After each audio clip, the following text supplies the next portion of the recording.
श्री स्वामी समर्थ स्वामी आहे त्या चॅनलवर आपले स्वागत आहे। मंदिरात देवाला नैवेद्य का दाखवतात? आपल्याकडे कोणताही सण समारंभ असला तर आधी देवाला नैवेद्य दाखवला जातो। बरं, हा नैवेद्य सुद्धा देवाला आवडणारा दिला जातो।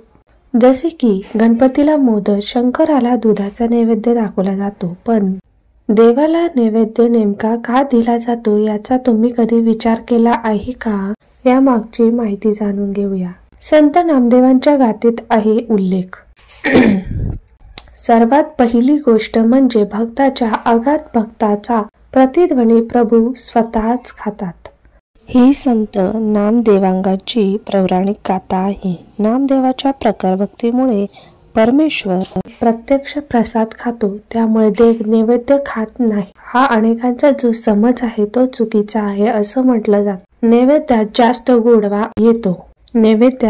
गोडवा येतो। दुसरी गोष्ट म्हणजे परमेश्वर त्यांच्या समोर ठेवलेला नैवेद्य खातो, यामुळे नैवेद्य कमी होत नाही तर जास्त गोड आणि मधुर होतो। देव नैवेद्याला सूक्ष्म अंशाने चाखत असतो, तेव्हा देवासमोर ठेवण्यात आलेल्या पदार्थाला जास्तीत जास्त गोडवा असतो। घरामध्ये बनवलेला शिरा आणि सत्यनारायण देवाच्या पूजेच्या वेळी करण्यात किंवा ठेवण्यात आलेला शिरा दोन्ही पदार्थांच्या दृष्टीने एकच आहे, पण घरात शिरा हा पदार्थ आहे तर पूजेचा शिरा प्रसाद आहे। स्वभावात कृतज्ञता येते। तिसरी गोष्ट म्हणजे परमेश्वर खात नसला तरी नैवेद्य परमेश्वराला कृतज्ञतेने अर्पण करणाऱ्या भक्तामध्ये फार बदल घडून येतो। देवाप्रती असलेली कृतज्ञता भक्ताच्या जीवनात नम्रता आणते आणि या कृतज्ञतेमुळे किंवा नम्रतेमुळे त्याचे जीवन आनंदी होते।